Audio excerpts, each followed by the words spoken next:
Hello everyone, welcome to the podcast. I'm Dr. Dashta Saini, and today we're going to talk about something that we all going to be astonished.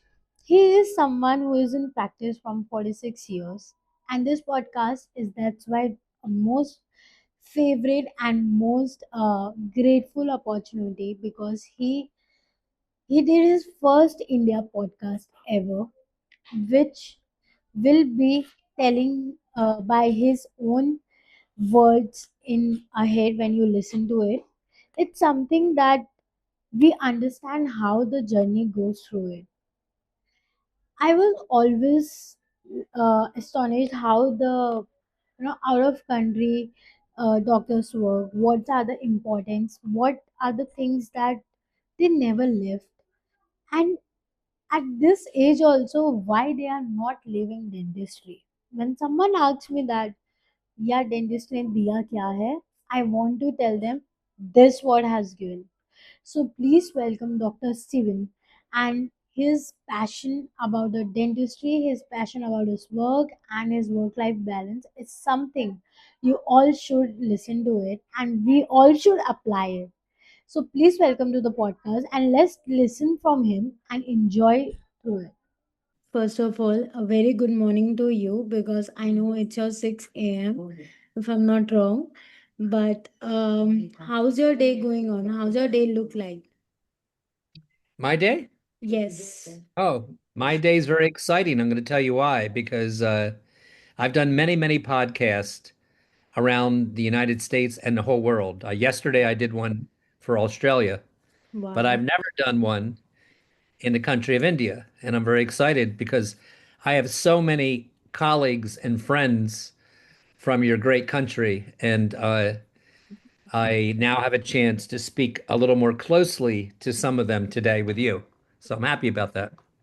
That's actually very interesting. And I have been following you like from very long. I see your reels, and sometimes I really get motivated by seeing that. And especially the one that I've seen recently, that the person come to your business and he's shaken some of the situation that by asking about the treatment plan you explained it very well, and because of the cost thing they say that no, we don't want to continue it. You made some reel about it, and then you ended with by saying that your confidence matter the most. I think that really have been an impact on me. So I want to ask that how you maintain your confidence level, like Mhm. in every day when things come, when Yeah. things are difficult, sometimes the cases are difficult. That time, how do you manage everything? Well, that's a great question, Doctor. Here's my answer. I've been doing this now for 4.5 decades. That's 46 years. So that's a lot of time that many of you haven't experienced to develop um, who you are and who you are as a doctor, as a clinician. How do you present each day? And I will say this to all of you. You chose a wonderful profession, obviously, and that's why I do what I do. I don't do things based on money. Mm, We do have to make money in our life and pay for yeah. things, but I have the advantage that I'm well into this career. And so that's not why I do what I do. I do this because I really do love sharing what I think are important lessons that will save you guys a lot of time and heartache. Because when I was at your stage, 9 years as a dentist, that was 1989. Okay. And there wasn't this vehicle, there wasn't podcast and stuff to Mm. talk to people. And it's very helpful. And so the question you asked is ironic because it's exactly the question I got yesterday when I did a podcast in Australia. How do you maintain your positivity? How do you keep going? And I said to you a minute ago that you've chose a great profession, and I'm gonna tell you one reason I think so. If you and I were primary care physicians, medical doctors, and you wanted to switch into something because you're a little burned out, like you wanted to become a cardiologist or you wanted to become even a plastic surgeon, but you're not. You're a primary care doctor or an internist. Do you know how long it takes? It takes 7 years more for those doctors to go back. Yeah. But you and I and our colleagues that are watching this, we chose dentistry. And there's an amazing amount of vehicles, courses, CE that you can participate in to completely change your skill set. You don't have to go back for 7 years.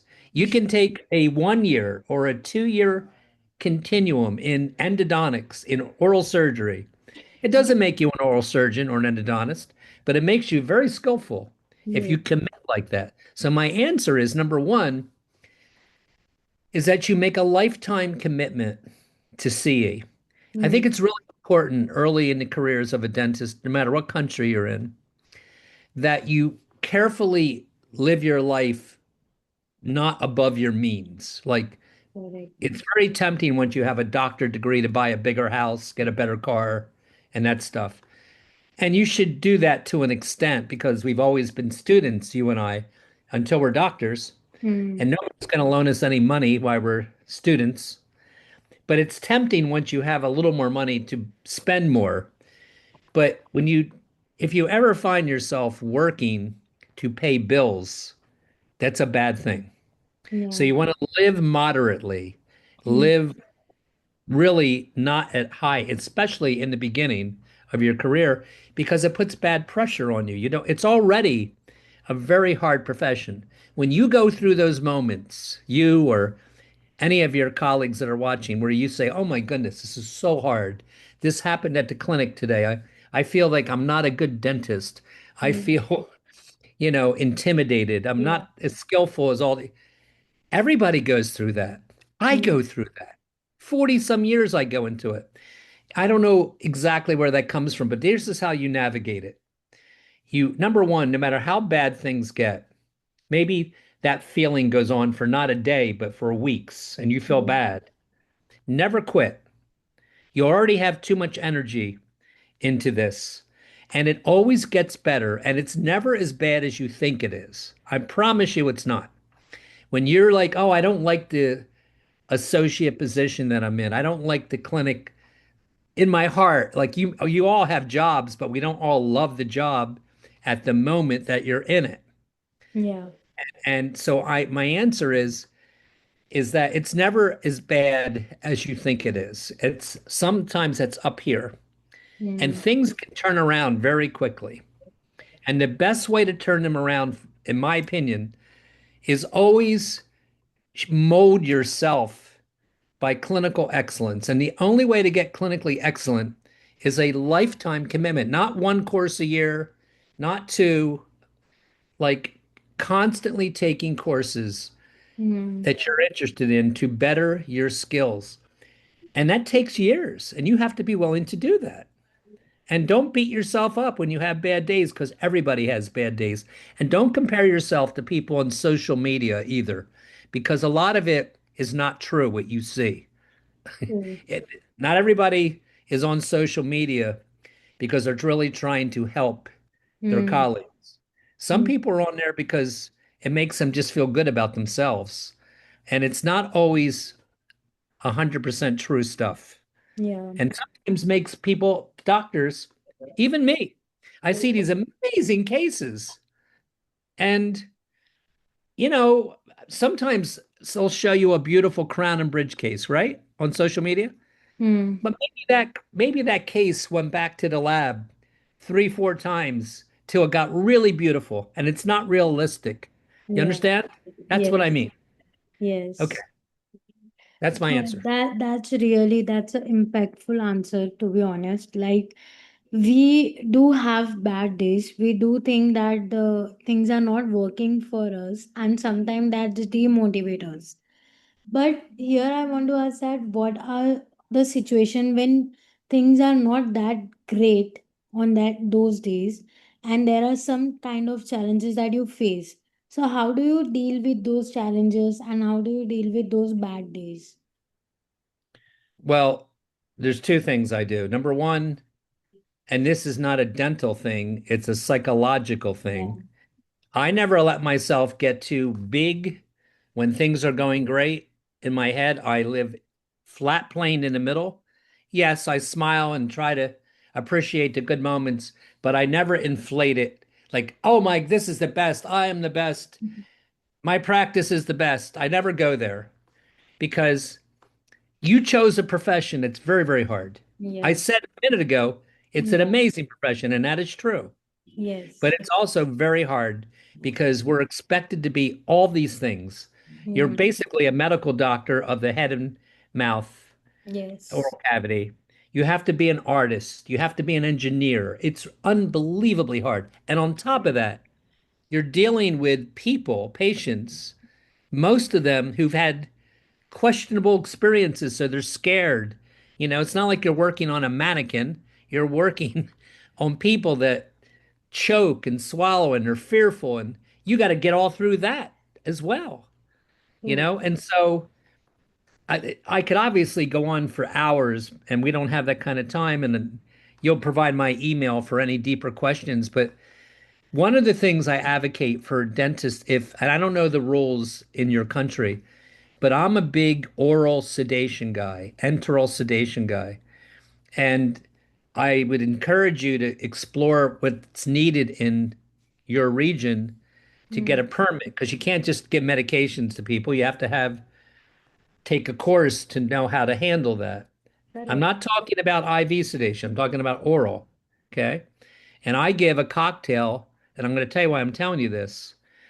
I give a cocktail of Benadryl, hydroxyzine, which is Atarax. It's an antihistamine, but it's anti-anxiety. Hmm. And I give a benzodiazepine called triazolam. Now, you can't just do that. You got to check out what your requirements are in India, right? Correct. To be able to do that. But I would look into that because here's why. I don't give it to every patient. But what you and I do, and I know I just said this, is challenging. And it's much less challenging if the patient's calm. You Hmm. know, I don't care how good my skills are in lots of arenas of dentistry, like surgery. Like I do a lot of surgery. Hmm. If I'm losing that patient because they're moving around or they're anxious and I don't have control of that, they're not just calm. My skills go out the window. They're not very good if Yeah. I'm worried about them hurting them or their anxiety, their blood pressure's too high, all this stuff. Hmm. So I have a lot I've written on this subject. If somebody, all you have to do is write to me and say, send me any information you have. It's free. I'm not, there's no tricks to this. I'll send you and help your career be better. So my answer to how do I do these challenges is I never get too high, I never get too low. Never get too low because things are never as bad as you think they are. Hmm. And I'm telling you this because I do it too. You know, I'll start some days I'll say, "Oh my God, my staff is problems, my patients problems. Nobody said yes to case acceptance in a week." You know, Hmm. I got openings in my hygiene schedule and blah blah blah. And you can Yeah. pile it all up on you. And I attack and address with little meetings the things to change things. You can't ignore them, but you Hmm. have to step back and say, what is really the big problem here? Because you're always going to have problems. Hmm. Oh, it's never going to just go like this your whole career. Your skills will.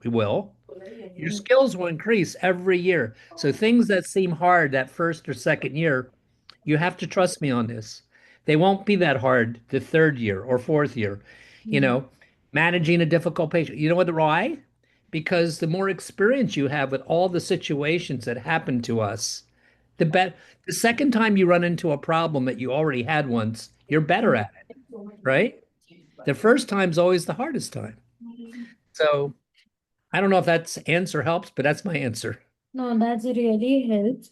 But also the oral sedation one, I would say that in India, we actually do not give much in private practice, not in hospitals, we do give. But in private practice, we also have in India like nitrous oxide that Yep. helps. But yes, we don't give to all the patients, but who are really scared, we do give them. So, yes, I think that's a good thing. And Yep. we should give the oral sedation. That's actually helpful. I've seen in some of my patients that whenever we give, those patients are really calm. So, so It's got it. Or nitrous oxide is better than nothing, but mm, it's not even in the same zip code yeah, as what I'm talking about. I'm talking about moderate sedation. oral You have to sedation. monitor them. It's not IV, Hmm. but and I'm going to tell you one more thing. The cocktail that I will send to whoever writes to me that I've used for 29 years every day, not every patient, but multiple patients per day. Wow. Never had one incident, never had to call the emergency. Nothing has ever happened in 29 years. That's a pretty big record Yes, that of is. safety. And safety is number one with everything that we do with our patients, That's true. right? So, here I have one very curious question that you have been practicing from like since very long. And what drives you like to practice even today after all this Yeah. achievements and everything? Like you can just come and you can do some of the cases and go, but like what I have seen, you are practicing like a long time and a Yeah. long day. So what drives you? What's that motivation or what's that discipline that you have built up in your daily routine that make you so much drive on it? Well, the answer to that is remember when I said I made a lifetime commitment to continue education? Okay. Yes. So I'm 72 years old. I don't Yeah. have to practice if I don't want to. I mean, from a financial point of view. Yeah. 2 weeks ago, I was in Brazil training on advanced implant, live patients, by the way, implant anchorage in remote areas like pterygoid, Hmm. paddle approach. And I was easily the oldest guy there. Okay. Everybody in the course was 30 years younger than me, right? Not 10 years, 30. Yeah. So why would I do that at 72 years old? I'll tell you Mhm. why. Because I find it fascinating that what we're allowed to do as dentists, I always have been amazed that I went into school for 8 years, four college, four graduate. That's what it is in the United States. And because I did that, I am entitled, I'm privileged with a license to do all these things, all these from root canal to implant surgery. And it inspires me. I mean, and I'm going to tell you something else. It's a great question you're asking me, doctor, because I told you I don't have to do this. I could be a grandfather Yeah. and that's nice and it's fun, but it's not, I need mental Mental peace. challenges. I love meeting new patients. I Hmm. do. In fact, I want to tell you something interesting for those colleagues of yours in a private clinic. When I meet a new patient, this is a good thing to say. When I first sit them down, I say this.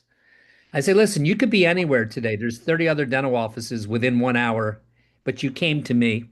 So I want to tell you where you're sitting right now. Who am I as opposed to where else?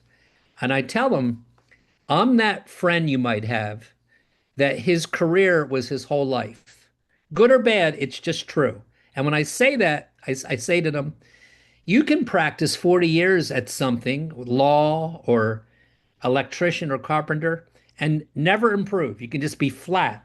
So it doesn't matter how many years you practice at whatever you do. It matters how much you trained and learned during the 40 years. And I'm the guy that's all I did with my life. I mean, I've never golfed before. I'm not saying that's a good thing, but it's just true, right? I don't even have a boat. I mean, dentistry was and is my life. Hmm. So, but I tell them, so I said the moment of truth with our relationship today, I'm talking to a patient when I'm saying this, is what I recommend for you. You trust me and you should, and that's a big responsibility. Do we pull this tooth? Do we keep this tooth? Do we address just one thing or do you have to address a lot of things? Hmm. And so I don't know if everybody's taken that approach with you before. That's what I'm telling the patient. But that's what I'm going to do because it's the right thing to do. You came to me. It's my responsibility to protect and try to get you to have the most healthy oral cavity that you can possibly have. Now, the other side of that coin is this. I want to be your dentist the rest of your life, but it doesn't matter to me from a business point of view if you accept what I tell you. As long as when you leave today, Hmm. you had a good experience and you respect my organization, what I've said to you, how that telephone call went the first time, how you were greeted when you walked in.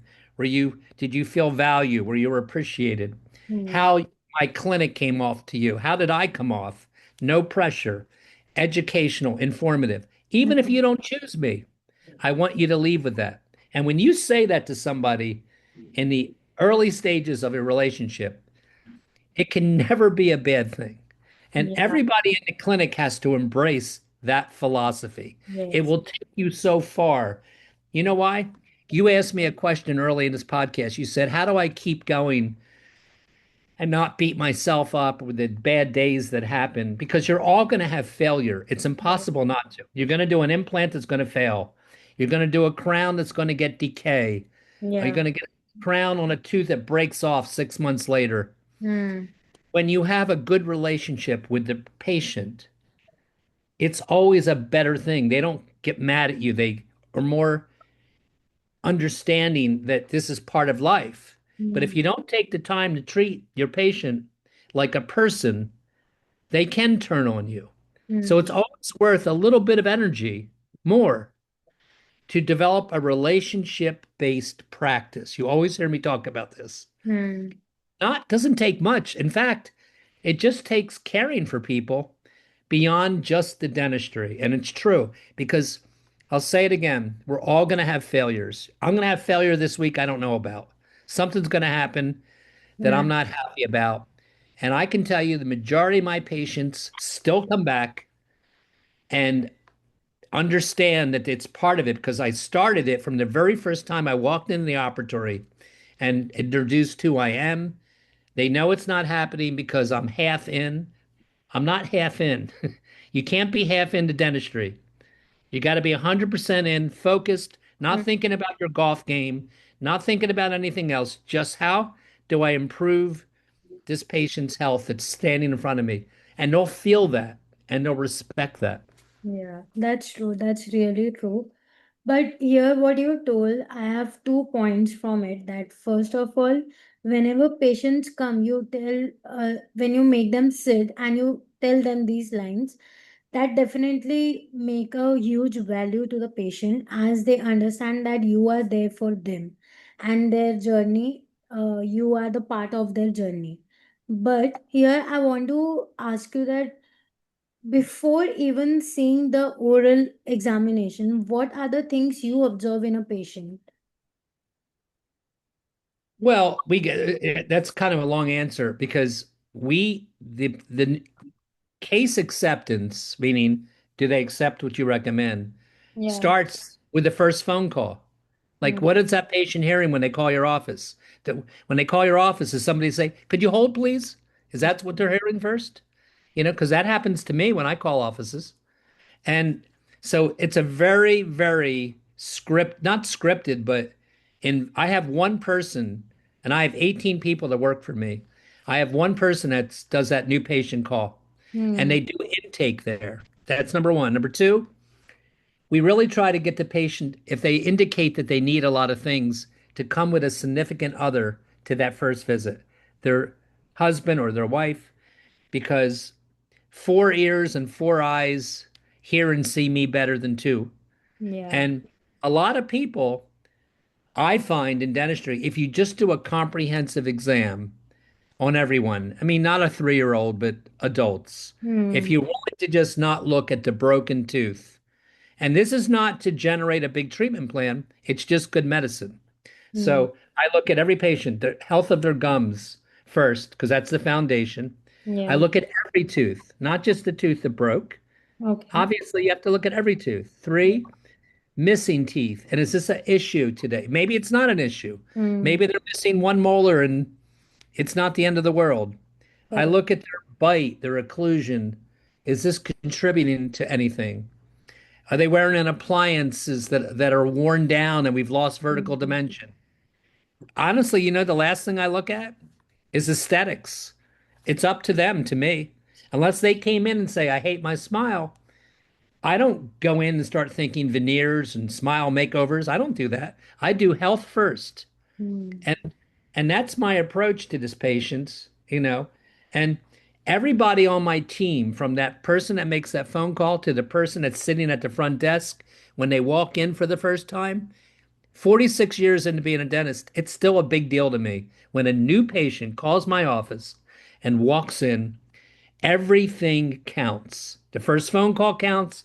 Whoever, they can't walk into my reception room and have somebody point and say, take a seat and hand them paperwork. That's no, no. Somebody greets them, shakes their hands. Hey, welcome to the office. Hmm. And hands them what they need to fill out if they need to fill out things. They don't sit there a long time. They're broken right back. And then they get re-interviewed. I know you're running out of time. They get re-interviewed by the person that interviewed them over the phone. We Hmm. kind of know a lot about this patient. The reason we re-interview them is because often on that first call, they don't tell us the truth about everything. Yeah. They say, "Oh, I just have this one broken tooth. I'm good other than Correct. that." I need to know everything I can when I walk in that room. And that's what all that's about. And it builds it up. And my venue, my office is clean, Walt Disney clean. It's Hmm. not fancy. I don't have marble everywhere. I don't have this, but it's like a little bit like a spa. That's what it looks like. A little bit. Okay. Not fancy, not waterfalls and stuff. Not fancy paintings, but inviting, warm, calm is a very good mode method. Hmm. Are you going to get cut off here? I'm just wondering. At No. 30 minutes. It's been about 30 minutes. It's still there. We have time. Okay, you let me know. Yeah, You let me yeah, know. yeah. Okay. No, we have time. That's Okay. why I was also saying, but no, we have time. Okay. We just need two more questions and then That's it's a good. Go rapid ahead. fire. Yeah. I just don't want to get cut off from you. That's all. No, In the no, middle of an answer. Go ahead. no. Okay. No, no. Everything is good. Yeah.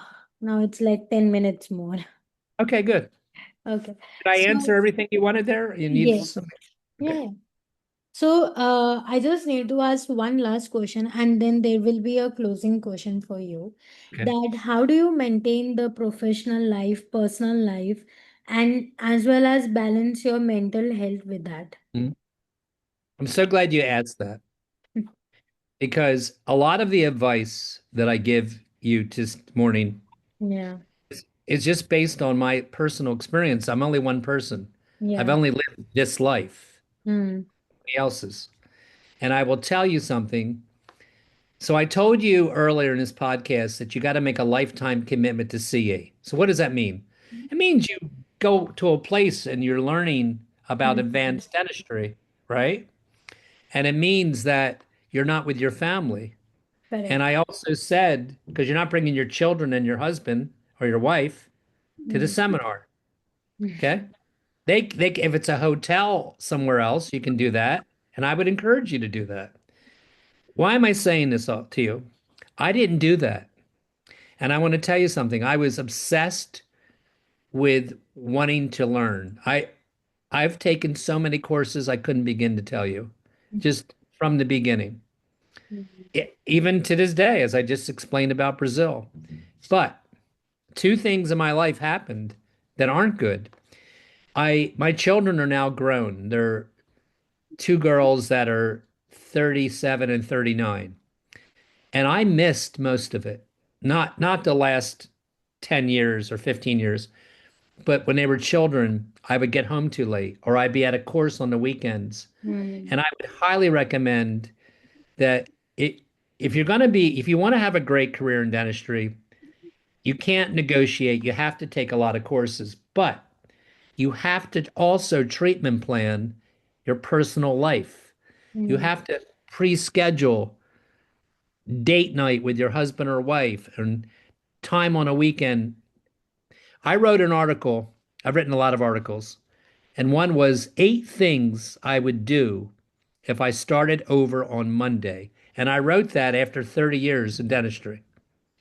And one of the 8 things would be I would never be too busy to play catch or kick the ball with my children. You know how your children come up and say, "Hey, daddy, hey, mommy, can we kick the soccer ball or something?" Yeah. And yeah, yeah, let me do it in a couple hours. I'm real busy right now. Yes. Well, that's okay once in a blue moon. But if you do that for years, what's going to happen to you is what happened to me. And I missed it. And when you get to my age and try to reflect back Hmm. on that part of your life, you can't get it back. And it's the most precious, best time. What is this all about? Everything we're talking about. At the end of the day, it's about being happy Yeah. and having a full life. A full life can't just be what I did. It can't just be dentistry. And, I don't have to say this to you, but my first marriage ended in divorce. We're friends, we're close, but it was probably the result of me being obsessed with what education and things, because I also became an educator. And Yeah. that, it's hard. Look, it's hard to get life perfect. It's hard to get it right and all, but this part's not so hard Hmm. that you're asking me because you asked me about balance. I'll tell you something else. I've had 3 back surgeries since I was 50. Even talking to you right now, I'm not physically this, and I used to be in very, very great physical shape. I'm not anymore because I can't do as much because dentistry is very hard on your Yeah. body, terribly for us because Yes. there are positions we have to get in and look over and all that stuff. Hmm. You have to find time. It's like just like you find time to eat. You have to find time to take care of yourself every couple times a week, exercise, and you Yeah. have to find it's just words, but it's meaningful stuff. And you Yes. better find time to spend time with nobody's ever going to care more about you. You're going to have great friends in life, but nobody's ever going to care more about you than your family True. and your immediate family and your extended family. Family. And you have to have find time to give back to them. And Yes. so that's my answer. That's really the nice one. And that's really true. We have to give time and we have to manage. So, yeah, that's really true. So, now it's just then rapid fire question for you. Uh, you have to just give a one line answer or a one word.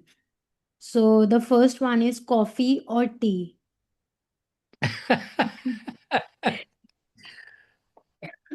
Coffee, Because, yes, natural smile or Hollywood smile. natural, Digital dentistry or conventional dentistry. both. One dental habit every patient should never skip.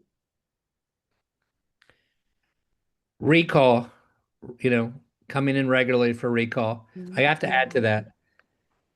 The best dentists in the world, their work is protected. It's a common denominator by patients that understand the value of coming in and protecting the investment. And a lot of times, if somebody is spending a lot of money with me, I tell them part of the deal, I'd rather them not do the work if they're not Mm. willing to come in and maintain it every 4 months. Yeah. Not That's six, nice. 4. Wow. Go ahead. One quality every young dentist must develop. What was the end of the question? Every Must quality. develop. One quality every young dentist must develop. Um, one quality is no matter how low things get, never give up on yourself. Never. True. One procedure you enjoy the most. One what? I'm sorry. One procedure Oh, that you enjoy the most. well, it's changed over the years, but I like doing all-ons Hmm. because these people are in such a low point of their life, oral health wise and psychologically. Hmm. And it's the most immediate gratification you can give to a patient without a doubt. It's one visit and they look entirely different Yeah. and function One. different. Yeah, Yeah. that's nice. One word that defines great dentistry. Undeniable commitment. Commitment to greatness. Yes, that's true. One piece of advice you will always live by. No one's coming to rescue you. It's up to you. Hmm. When you're in that operatory one-on-one with a patient, nobody's going to show up and you can't walk away. That's what you and I chose, Yeah. right? When things are down, it's nice. I just told you nobody will care more about you than your family. Hmm. You got to build a strong foundation. You're not born with all this stuff. You got to work on it. All the things I've already said today so that you can rely on yourself to, you may have the greatest husband or wife, but at the end of the day, it's you, It's you. right? Yes. Yes. Be a lion, be a warrior. That's true. That's true. Thank you so much, sir. This has really been a short but uh, a very good conversation and very meaningful. Thank you so much for your time. And I'm very sure the Indian dentist gonna love this. I Good. hope we do one more podcast very Sure. soon, the Yeah. part two, where we can do little bit of deep questions about the dentistry so that we can share what our difference of the culture, how it is, and how the great dentistry is. So Well, thank you so much, sir, for your time. you're quite welcome, and I applaud you, Dr. Saini, for putting this on together. It's education, it helps our colleagues, and I'd gladly come back and encourage those that see this to write to me. You'll provide the email, and Yeah. I'll send you as much information as I have for Thank free. There's no agenda here. Thank you very much for having me. you, sir. Thank you so much. Thank you.